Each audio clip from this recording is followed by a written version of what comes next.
আল্লাহু আকবার, আল্লাহু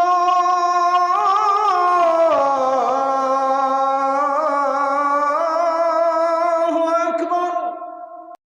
मुसलमानों को कमजोर करना है तो सबसे पहले हमें उनकी लड़कियों पे टारगेट करना होगा। अगर हम उनकी लड़कियों पे टारगेट करेंगे अपने आप ही साले कमजोर रहेंगे। कुछ मत करो, हमारी मुसलमानों से लड़ाई है नहीं, हमें तो उनकी लड़कियों पे प्यार है। হিন্দু ছেলেদের সাথে মুসলিম মেয়েদের প্রেম করার প্রবণতা দিন দিন বাড়ছে। এর কারণ কি এবং প্রতিকারের উপায় কি, দয়া করে জানাবেন। প্রথম কথা হলো, মুসলমানের জন্য বিবাহ ছাড়া তথাকথিত প্রেমের সম্পর্ক করা পরিষ্কারভাবে হারাম। এখন কথা হলো যে মুসলিম ছেলে হিন্দু মেয়ে বা মুসলিম মেয়ে হিন্দু ছেলে, এই যে পরস্পরের মধ্যে যে অবৈধ সম্পর্ক বা হারাম রিলেশন, এটা শুধু হারামই না, এর মধ্যে ডাবল হারাম নিষিদ্ধ বিষয় জড়িয়ে আছে। দুইটা হারাম এখানে আছে। একটা হলো জেনার সম্পর্ক বা বিবাহ ছাড়া যে তথাকথিত অবৈধ সম্পর্ক, এটা ইটসেলফ একটা নিষিদ্ধ কাজ, হারাম কাজ। আল্লাহ তাআলা পরিষ্কারভাবে বলেছেন যে ওয়াল্লাযীনা হুম লিফুরুজিহিম হাফিজুন, যারা তাদের ইজ্জত, সম্ভ্রম, লজ্জাস্থানকে হেফাজত করে, তাদের ভালোবাসা, তাদের জৈবিক যে চাহিদা, এটা পূরণ করার ব্যাপারটিকে তারা কন্ট্রোল করে। ইল্লা আলা আজওয়াজিহিম আও মা মালাকাত আইমানুহুম ফাইন্নাহুম গায়রু মালুমিন। শুধু স্ত্রী, বিবাহিত স্ত্রী অথবা আপনার আল্লাহ রাব্বুল আলামিন যে বৈধ ব্যবস্থা রেখেছেন সেই পথ যদি কোনো সমাজে থাকে, আজকে সমাজে নাই পৃথিবীতে কোথাও, যদি সেটা থাকে তাহলে সেক্ষেত্রে সেখানে আল্লাহ তাআলা অনুমোদন করেছেন। এর বাহিরে অন্য কোনো উপায়ে যদি কেউ নিজের যৌন আকাঙ্ক্ষাকে চরিতার্থ করে, তাহলে স্ত্রী না, আপনি তার সাথে যৌন সম্পর্ক বা হারাম সম্পর্ক করলেন। সরাসরি জেনায় গেলেন না, কিন্তু জেনার কাছাকাছি গেলেন, অশ্লীল আলাপচারিতা, স্বামী স্ত্রী সুলভ আলাপচারিতার মধ্যে প্রবেশ করলেন। এই যে বিষয়টা আল্লাহ তাআলা বলেছেন, এই বিষয়টা যারা এটাতে পতিত হবে তারা সীমা লঙ্ঘনকারী, অর্থাৎ অপরাধী। এটাকে আল্লাহ তাআলা হারাম করেছেন। এখন আমাদের সমাজে একটা কথা চাউর হয়েছে এবং এটা কথা সমাজে খুব স্টাবলিশড হয়েছে, সেটা হলো যে হঠাৎ করে একটা লোকের সাথে কেমনে সংসার, আগে থেকে একটু বোঝাপড়া হলে, একটু তাকে চিনতে সুবিধা হলে তারপর সহজ হয়। একজন বড় প্রভাবশালী পলিটিশিয়ান আমার কাছে একবার বলতেছিলেন যে, হুজুর সত্যি বলতে আমি তো আসলে অনেকগুলো মেয়ে দেখে তারপর একটা বিয়ে করেছি। তেমন এটা তো দোষের বিষয় না।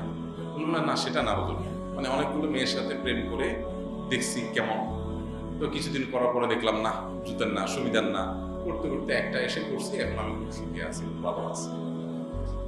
এই যে একটা বিষয় যে মনে করে সমাজের একটা অংশ যে হঠাৎ করে একটা লোকের সাথে কিভাবে থাকে, তাহলে আগে থেকে একটু থেকে থেকে বোঝাপড়া হলে তখন তাদের সম্পর্কগুলো ভালো থাকে। এখন আমার প্রশ্ন হলো, আজকাল বেশিরভাগ যুবক যুবতীদের চরিত্র নষ্টের দিকে, তারা অবৈধ সম্পর্কে জড়িয়ে গেছে। তার মানে কি? তার মানে তারা বিয়ের আগে একটা পিরিয়ড তথাকথিত আপনার বোঝাপড়ার নামে আগে একটা কানেকশন করে নিচ্ছে। এরপরে যখন মনে হচ্ছে যে না, আমরা দুজন একসাথে চলতে পারবো সারা জীবন, তখন তারা বিয়েতে যাচ্ছে। ওকে, প্রশ্ন হলো, এই যে আগে হারাম রিলেশন করে এরপরে বিয়েতে যাওয়া, এটার প্রবণতা তো বাড়ছে এখন। তাহলে সম্পর্কগুলো এখন মজবুত হওয়ার কথা, কারণ বুঝে শুনে সে আগাইছে। কিন্তু বাস্তবতা কি? বাস্তবতা হলো বিপরীত। বিয়ে যত তাড়াতাড়ি হয়, তালাকও তরকম সেরকম তাড়াতাড়ি। অর্থাৎ 10টা বিয়ে হলে 8টা বিয়েই ভেঙে যাচ্ছে বা 5টা বিয়ে ভেঙে যাচ্ছে। অথচ আজ থেকে 2 যুগ 3 যুগ আগে আমাদের পূর্ববর্তী যারা পূর্বপুরুষ যারা ছিলেন, আমাদের বাপ দাদা চাচা, তারা এই তথাকথিত বোঝাপড়া, বিয়ের আগে অবৈধ সম্পর্ক করে একটু জানাশোনা করে তারপরে বিয়ে, এটা কি তারা করছিলেন? ছিলই না এই কালচার। কিন্তু তাদের মধ্যে বিবাহ বিচ্ছেদের হার ছিল কেমন? এখনকার তুলনায় অনেক কম। তাহলে বোঝা গেল এটা মিথ্যা কথা। শয়তান এই মিথ্যাটা আমাদের মধ্যে এস্টাবলিশ করেছে। আপনি পশ্চিমা পৃথিবীতে চলে যান, দেখবেন চিত্র আরো ভয়াবহ। 1 সপ্তাহ, 15 দিন, 2 মাস, 6 মাস, এর বেশি টিকে না। আর যারা আপনাদেরকে এই অবৈধ সম্পর্ক, হারাম রিলেশন করার ট্রেনিং দেয় নাটকের মাধ্যমে, অভিনেতা অভিনেত্রী, নায়ক নায়িকা, তারা সারাদিন ট্রেনিং দিচ্ছে। কিসের ট্রেনিং? প্রেমের ট্রেনিং, হারাম সম্পর্কের ট্রেনিং। যে কিভাবে হারাম সম্পর্ক এটা করতে গিয়ে প্রয়োজনে বাপ মার বিরুদ্ধে যেতে হবে, ধর্মের বিরুদ্ধে চলে যেতে হবে, এলাকাতে পালায় যেতে হবে, মায়ের খাইতে হবে, জেলে যাইতে হবে, তারপরেও আকাম ছাড়া যাবে না। এই ট্রেনিংগুলো যারা দিচ্ছে সারাক্ষণ, এদের নিজেদের অবস্থা কি? অবৈধ সম্পর্ক, হারাম প্রেম তো পরের কথা, বিয়ে করলেও দেখা যাচ্ছে 6 মাস 1 বছর বেশি টিকতেছে। তো যে আপনারা প্রেমের ট্রেনিং দিচ্ছে তার নিজেরই প্রেমের কি নেই, গ্যারান্টি নেই, তাহলে বোঝা গেল এই প্রেম প্রেম না, এটা পুরোটাই হলো শয়তানি। এটাতে কখনো আল্লাহ তাআলা শান্তি রাখেন নাই।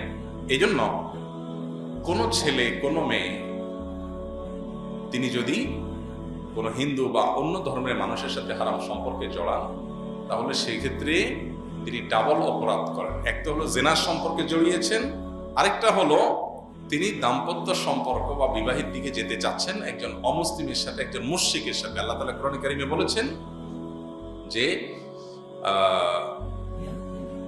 মুশরিক নারী এবং মুশরিক পুরুষ, এটা আল্লাহ তাআলা ঈমানদারের জন্য হারাম করেছেন। ঈমানদারের জন্য কি করেছেন আল্লাহ তাআলা হারাম করে দিয়েছেন। আল্লাহ বলেছেন যে ওয়ালা আবদু মুমিনুন খায়রুম মিন মুশরিকিন ওয়ালাউ আ'জাবাকুম। একজন মুসলিম ছেলে, হে মুসলিম মেয়ে, তোমার জন্য একটা মুসলিম ছেলে জীবন সঙ্গী হিসাবে, স্বামী হিসাবে গ্রহণ করাটা অনেক বেশি উত্তম একটি মুশরিক ছেলেকে জীবন সঙ্গী হিসাবে গ্রহণ করার চাইতে। যদিও তোমার সে মুশরিককে তোমার ভালো লাগে, যদিও তাকে তোমার ভালো লাগে, কিন্তু তোমার ভালো লাগলে কি হবে, একটা সময় তুমি তার সাথে সম্পর্ক করার পর বা বৈবাহিক সম্পর্কের দিক যাওয়ার পর তুমি টের পাবে যে এটা তোমার জন্য ভালো ডিসিশন হয়নি।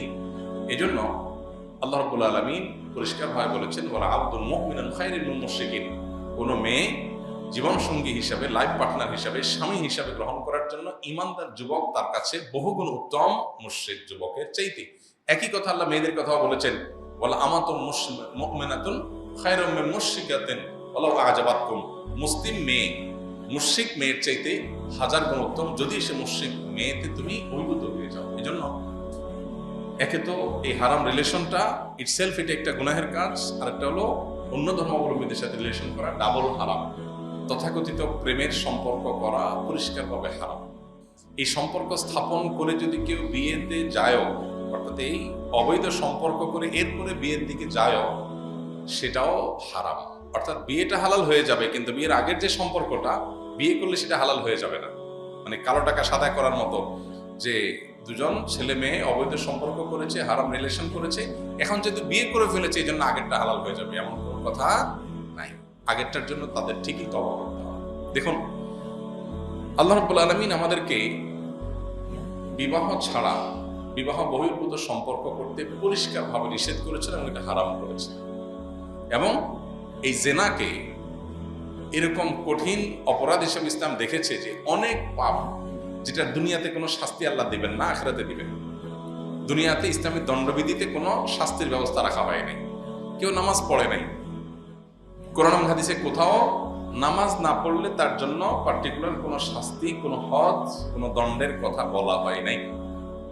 এমনকি কেউ রোজা রাখে নাই, তার জন্য এত বেত্রাঘাত করতে হবে, এতদিন জেলে দিতে হবে বা তার এই শাস্তি দিতে হবে, এরকম কোনো কথা নাই। কিন্তু কিছু অপরাধ আছে যে অপরাধগুলো সংগঠন করলে, ইসলামী দণ্ডবিধিতে, ইসলাম বিচার ব্যবস্থা থাকলে, ইসলামী শাসন থাকলে সেগুলোর জন্য শাস্তির কথা বলেছে। এই জেনা এমন একটি অপরাধ যে এর কারণে শাস্তি দিতে ইসলাম বলেছে। কেন?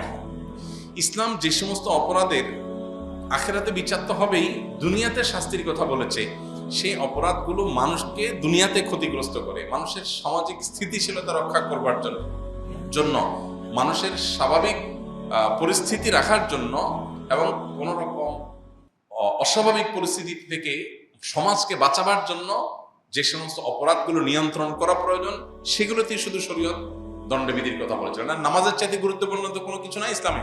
সেটা যদি কেউ না পড়ে আখিরাতে শাস্তি হবে, কিন্তু দুনিয়াতে কোনো দণ্ডবিধিতে কোনো শাস্তি নেই যে ঠিক আছে এত বেত্রাঘাত, এরকম কোনো দণ্ডবিধি ঠিক করা হয়নি। এখন তাহলে ব্যভিচারের ব্যাপারে কেউ যদি ব্যভিচারে লিপ্ত হয়, সে যদি বিবাহিত হয়, তাহলে তার শাস্তি হলো মৃত্যুদণ্ড। এমন অত্যন্ত কঠোরভাবে, নির্মমভাবে কোমর পর্যন্ত পুঁতে রেখে তারপরে প্রস্তর আঘাতে মৃত্যুদণ্ড। অবশ্যই এই মৃত্যুদণ্ড এমনি এমনি বাস্তবায়ন করা সম্ভব না। সরাসরি জেনাতে দেখেছে এরকম সাক্ষী লাগবে নির্দিষ্ট, সে সাক্ষী আবার প্রমাণিত হতে হবে, না হলে এটা হবে না। এটা হয়তো কালে বদ্রে হাজার লাখে একটা ঘটনা হয়তো ঘটবে, যাতে করে গোটা দেশ গোটা দুনিয়া সতর্ক হয়ে যায়। এখন প্রশ্ন হলো, কেন এ ব্যাপারে ইসলাম সতর্ক থাকতে বলেছে? কারণ এর মাধ্যমে মানব সভ্যতা অস্তিত্ব হুমকির মধ্যে পড়বে।